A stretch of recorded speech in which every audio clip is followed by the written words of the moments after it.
Hello दोस्तों, हम लेकर आए हैं आपके लिए जादुई सिक्के की कहानी।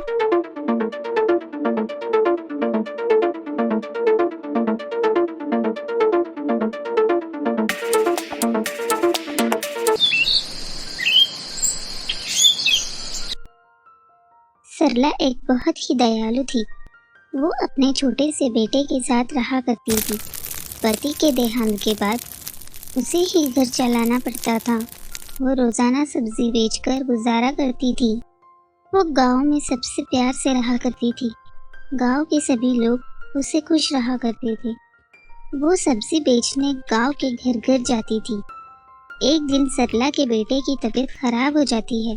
अरे मुन्ना, तुझे तो बहुत बुखार है। चल मेरे प्यारे मुन्ना, मैं तुझे अस्पताल ले जाती हूँ। सरला मुन्ना को अस्पताल ले जाती है। डॉक्टर से बात करती है।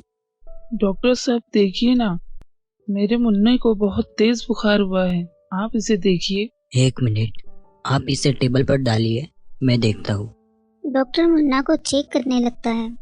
देखिए, आपके मुन्ने को बहुत तेज बुखार है। मैं दवाई लिख देता हूँ, आप उसे पिला दीजिए और ये कुछ टेस्ट है, ये करवा लीजिए। ठीक है डॉक्टर साहब। सरला मुन्ने को ले जाती है। घर जाकर दवाई देती है और डॉक्टर ने जो टेस्ट करने को कहा था वो करवा लेती है। 2-3 दिन बाद वो रिपोर्ट ले जाकर डॉक्टर को बताती है। डॉक्टर साहब, ये मेरे मुन्ने की रिपोर्ट है जो आपने लिखकर दी थी।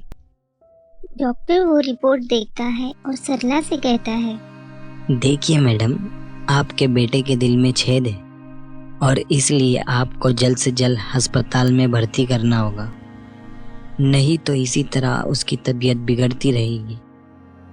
सरला ये सुनकर डर जाती है और डॉक्टर से कहती है, डॉक्टर साहब, मैं सब्जी बेचती हूँ और मेरे मुन्ने के सिवा और कोई नहीं है मेरा। मैं कैसे कर पाऊंगी ये सब? देखिए मैडम, आपको भर्ती तो करना ही होगा। सरकारी अस्पताल में शायद इतनी जल्दी इलाज शुरू ना कर पाए और आप इसे प्राइवेट अस्पताल में भर्ती करती हो तो वहाँ एक नर्स सिर्फ आपके मुन्ने के लिए ही रहेगी, उसका खाने पीने का ख्याल रखेगी। आप अगर नहीं भी हो तो भी चलेगा और उसका इलाज भी फौरन शुरू हो जाएगा। डॉक्टर साहब, आप सही कह रहे हो, मगर मैं इतने सारे रुपयों का कैसे इंतजाम कर पाऊंगी? मैं एक गरीब सब्जी वाली हूँ, कहाँ से लाऊंगी इतने सारे पैसे? मैं मेरी फीस नहीं लूँगा, लेकिन आपको बाकी के पैसे का इंतज़ाम करना होगा और मुन्ने को जल्द से जल्द भर्ती करना होगा। सरला वहाँ से चली जाती है और पैसों का इंतजाम करने लगती है, पर इतने पैसों का इंतजाम नहीं हो पाता। सभी गांव वालों से मदद मांगती है, लेकिन इतना पैसा नहीं जमा हो पाता है। वो रास्ते से जा रही होती है, तभी वहाँ एक साधु बाबा आते हैं। भिक्षाम दे। क्या हुआ माई, आज तुम बहुत उदास हो? बाबा, मेरा बच्चा बहुत बीमार है। डॉक्टर साहब ने उसे कहा है कि दिल में छेद हो गया है और जल्द से जल्द भर्ती करना पड़ेगा। मैंने गांव के सभी लोगों से मदद मांगी है, पर इतने पैसे नहीं जुड़ पा रहे हैं। अब मैं क्या करूं?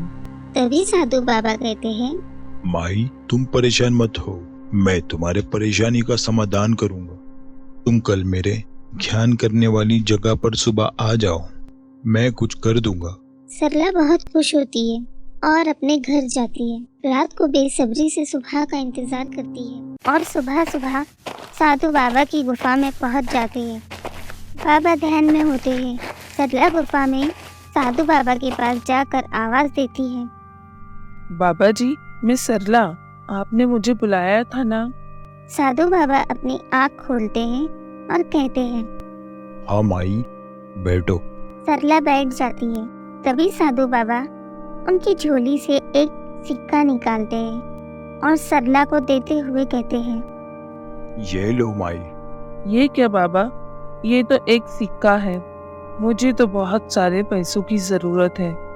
तभी साधु बाबा सरला से कहते हैं, माई, ये मात्र एक सिक्का नहीं है, ये एक जादुई सिक्का है।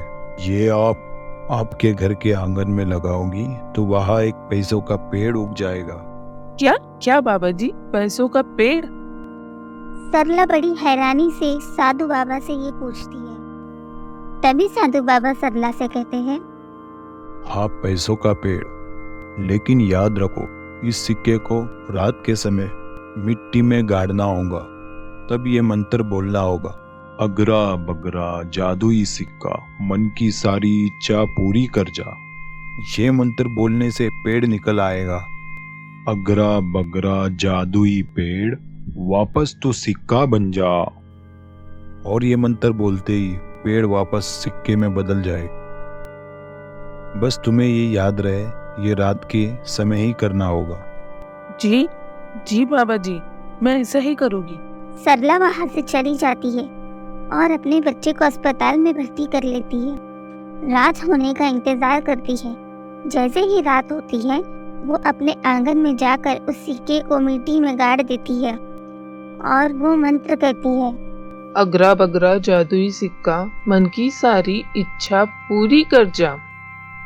तभी वहाँ एक पैसों का भरा पेड़ निकल आता है। सरला ये देख खुश हो जाती है और उस पेड़ से पैसे निकाल लेती है और फिर से वो मंत्र कहकर पेड़ को सिक्के में बदल देती है। ऐसे ही सरला को जब भी पैसों की जरूरत होती वो रोज सिक्के को पेड़ में बदल देती और पैसे लेने के बाद उसे सिक्के में बदल देती। सरला ने सब्जी भी बेचना छोड़ दिया था और अपना घर भी नया बना लिया था। दिन ब दिन वो कुछ नई चीज घर लाती और अपने मुन्ना को एक बड़ी स्कूल में डालती। ये सब देख उसकी पड़ोसन सोच में पड़ जाती है। सुनिए तो, सरला दिन पे दिन तरक्की करती जा रही है और सब्जी भी बेचना छोड़ दिया है। आपको नहीं लगता ये सब कैसे हो रहा है? हाँ बिल्कुल, बात तो तुम सही कह रही हो। पता नहीं क्या कैसे कर रही है तुम, उस पर नजर रखो। एक दिन रात के समय सरला जादुई सिक्के को आंगन में गाड़ने जाती है और मंत्र कहती है और वो पेड़ जो पैसों से भरा हुआ था उसे तोड़ने लगती है। तभी उसकी पड़ोसन सब देख लेती है और जाकर अपने पति को बुलाती है। दोनों ये सब देख लेते हैं और एक योजना बनाते हैं। देखा आपने कैसे सरला ने पैसों का पेड़ उगाया और पैसे तोड़कर वापस सिक्का बना लिया। हाँ देखा मैंने, वो कुछ जादुई था। अगर हमारे पास भी ऐसा कुछ होता तो हम भी अमीर हो जाएंगे और कुछ काम भी नहीं करना पड़ेगा। हाँ, मगर वो कुछ मंत्र कह रही थी ना? हाँ मुझे याद है। अगर हमें वो सिक्का किसी तरह मिल जाए तो मजा आ जाएगा। क्या तुम वो सिक्का सरला के घर से चुरा ले आओगी? हाँ जी, क्यों न। ये तो मेरे बाएं हाथ का काम है। मैं चुटकी से वो चुरा ले आऊंगी। अच्छा ठीक है, तुम वो चुरा ले आओ, फिर अपना काम करेगी। सरला की पड़ोसन अगले दिन सरला के घर जाती है और उससे यहाँ वहाँ की बातें करती है। तभी उसकी नजर मंदिर में जाती है। वहाँ सिक्का भी रखा हुआ था जो पड़ोसन को चुराना था। तभी पड़ोसन सरला से कहती है, अरे सरला, जरा पानी तो देना। हाँ ले आती हूँ। सरला की पड़ोसन वो सिक्का वहाँ से चुरा ले आती है और वहाँ से भाग जाती है। घर पहुंचकर अपने पति को देती है।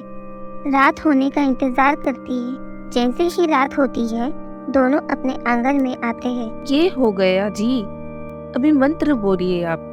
और सिक्के को गाड़ते हैं। हाँ क्या था वो मंत्र? पड़ोसन का पति थोड़ा हैरान हो जाता है और सोच में पड़ जाता है। काफी देर सोचने के बाद कहता है, अरे भाई क्या था वो? अगरा बगरा सिक्का जादुई, इच्छा मन की सारी पूरी कर जा। तभी वहाँ एक पेड़ निकल आता है और उस पर पैसे का नहीं बल्कि एक चप्पलों का पेड़ उगाता है। वो दोनों बहुत चौंक जाते हैं। तभी सारी चप्पलें एक एक करके दोनों के सर पर लगने लगती है और वो डर के घर में भाग जाते हैं और बहुत रोने लगते हैं। अगले दिन पड़ोसन वो सिक्का लेकर सरला के घर जाती है और उसे वो सिक्का लौटाते हुए कहती है, हमें माफ कर दो सरला, हमने तुम्हारा ये सिक्का चुराया था, पर हमें इससे पैसे नहीं बल्कि चप्पलें मिली और हमें सीख मिली है किसी की चीज चुराने से सिर्फ अपना ही नुकसान होता है। चोरी करना बुरी बात है, मगर तुमने इस पर माफी मांगी है, मैं तुम्हें माफ कर देती हूँ। तो दोस्तों, कैसी लगी आपको हमारी ये कहानी? अच्छी लगी हो तो वीडियो को लाइक करें, चैनल को सब्सक्राइब करें और वीडियो को शेयर भी करें। Bye, thanks for watching.